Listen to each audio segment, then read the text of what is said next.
Hey folks, Zach Osterman here, Insider Indianapolis Star. This is the last word from broadcast booth 4 at, I guess we're calling it SECU Stadium or Sekou Stadium now in College Park, Maryland. It'll always be Bird Stadium to me. Indiana loses 44-17 to Maryland. Hoosiers are 2-3 on the year, 0-2 in Big Ten play. This was an ugly one for really any of the reasons that you could imagine. Indiana talked a lot last week about a response after Akron, about doing some soul searching, about some sort of difficult conversations, some frank conversations, really players and coaches challenging each other to sort of step up their game. And I think they came into this game hoping that they would put some sort of response on the field, and they were down 21-3, 12 and a half minutes in. And the game was never really competitive after that. Offensively, nothing consistent. Taven Jackson struggled to find a rhythm. Indiana struggled to get him in rhythm. Ran the ball well in patches, but nothing, again, consistent. Brendan Sorsby actually relieved Taven Jackson midway through the second half. He was 7 of 11 for 84 yards and 2 touchdowns. You don't want to take anything away from him. On the other hand, that was well after the game had already kind of been settled, so you also don't want to look at that and sort of overemphasize and say that all these problems have been solved and everything is fine. Just frankly, a really bad day for Indiana, and a day where, Zion Brown and I did the Insider video, indystar.com/sports. You can find that. You can find all our coverage from College Park this afternoon and this evening. One thing we talked about was that, Indiana went for it on fourth down 6 times on Saturday, and some of those were understandable. 1 or 2 of those maybe when Indiana really had to chase points, or when they were facing 4th and short in a very sort of gray area of the field. But there was one where Indiana tried to fake a punt on 4th and long deep inside its own half. There was another one where Indiana Zion highlighted, where Indiana, this was midway through the second quarter, down 21-3 on the Maryland 14, went for it on 4th and 6, when obviously a field goal would have been a pretty conventional choice. And it felt reflective of a team that basically just didn't trust its process. That didn't feel like that didn't feel like it could have the kind of success it needed to have today without stepping way outside of the norm of what it, of its sort of normal behavior, what would be widely recognized as normal behavior, I suppose. Even when you're down, I get it, you're down 18 points, but it's still only midway through the second quarter. It's probably better to take points in that situation. And again, it's not necessarily highlighting any one of those decisions so much as it is reflecting the wider issue of a team that spent all week really trying to sort of find its feet and give itself a foothold to step back into this season, and almost immediately basically losing faith in itself, just kind of right away.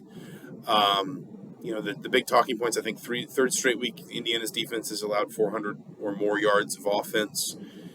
It's probably concerning that it's felt like that's happened in different ways. Louisville, it was the explosive plays. Akron through the passing game and some breakdowns in key moments, obviously in a close loss or at least a 1-score loss. Akron, it was the quarterback run element and how much DJ Irons was able to kind of really get away from and give Indiana trouble. And then today, from the very beginning, Indiana couldn't effectively pressure Talia Tagovailoa. Indiana could not get a grip on Tagovailoa's ability to spread the ball really to all kind of corners of his offense, passing and to stretch the field vertically. Maryland's first play from scrimmage was a 62-yard pass. Maryland's first 3 scoring drives, and they were on varying sort of field depths. The first one was off a touchback on the opening kickoff, so it was a 75-yard drive. There was another one that was the result of I think a special teams breakdown that led to a penalty that put the ball inside the 30, and Maryland scored on the first play of that drive. But the point is, Maryland scored 3 touchdowns in its first, I think, 4 drives, and those 3 touchdown drives comprised a total of 6 plays. And so, at different times we've asked sort of, what can this team fix? Where can this Indiana team kind of go for, again, maybe that foothold or that idea of sort of this is base camp. This is the thing that we can hold on to. That will become the foundation for success moving forward.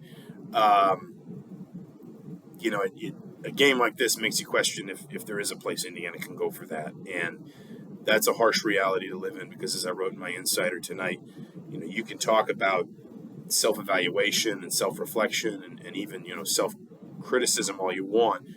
There's no such thing as rock bottom in sports. You can always, you can always sink further if you can't sort of pick yourself back up, if you can't sort of corral negative momentum and negative direction and push back against it hard enough to get moving it the other way.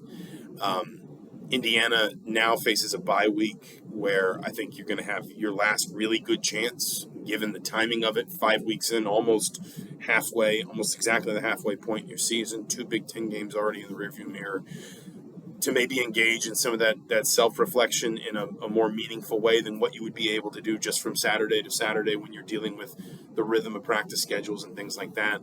Tom Allen said every position, every element of the team has to be evaluated, but in the same breath, he didn't, if I'm reading between the lines, and I don't want to put words in anybody's mouth, please understand, but he did not sound like someone, for whom the wheels were already turning for some sort of grand fundamental change, like, a change in play calling duties or a big-time change in positions, even in quarterback where he made that change. He said, well, we felt Brendan Sorsby deserved that opportunity, and that, Taven Jackson knows he's got to produce in that position, and that, everything will be evaluated in the bye week. And listen, some of that will always be coach speak. Some of that will always just be a coach trying to, sort of be diplomatic about stuff that he doesn't want to air. Maybe what he knows is dirty laundry and he doesn't want to air it in public, or at very least he just doesn't want his players to think that they're going to be, that they're almost going to have to be answerable to sort of their coach's whims in front of the media. Tom Allen has always been somebody who feels, who behaved as though a lot of those things kind of needed to be kept internal, needed to be kept inside the locker room, inside the family, etc. So there's an extent to which I think he was just kind of, towing some of the well-worn cliches that you would understand, you would expect at least a coach to sort of reach for in a moment like that. But, he did not sound like someone prepared for, dramatic or revolutionary change in the next few days, which, says if that is the case, then what you're essentially saying is you believe the framework, the infrastructure, the foundational pieces of what you have are going to be good enough to sort of rally you and turn you around as a team. And, after a performance like this, that's a big call. And that's, again, after a day when it felt at times like Indiana just wasn't totally sure of itself, you're trying to sort of double down on that confidence in, the whole piece, the whole group, or the whole, whatever term you want to use.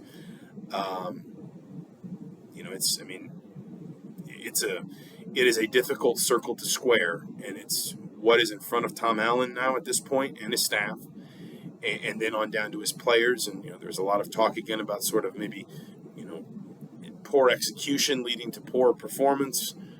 But there was also suggestion from Tom Allen that Indiana had a good week of practice, that he, unlike Akron, when he was pretty open in saying, from early on that he felt like Indiana did not have a good week of preparation for that game. He felt good about the way Indiana prepared for this game, and yet it really was, it headed in one direction right away and never really slowed down. So, if the verdict from sort of the evaluation of this game and just the first 5 games in general going into the bye week is that, status quo is still preferred, then that means you have a level of faith and trust in that status quo to be enough to turn you around. And that's the call that Tom Allen's going to have to make here. So one more time, Hoosiers lose 44-17 at Maryland. They have a bye next week. I would expect a quiet week from a football perspective. We'll gear some things up for Big Ten Media Day, Big Ten Media Day. And Mike Niziolek will be there. We'll have at least one podcast, possibly a couple. We'll see kind of what comes out of Minneapolis. That's where Media Day is this year.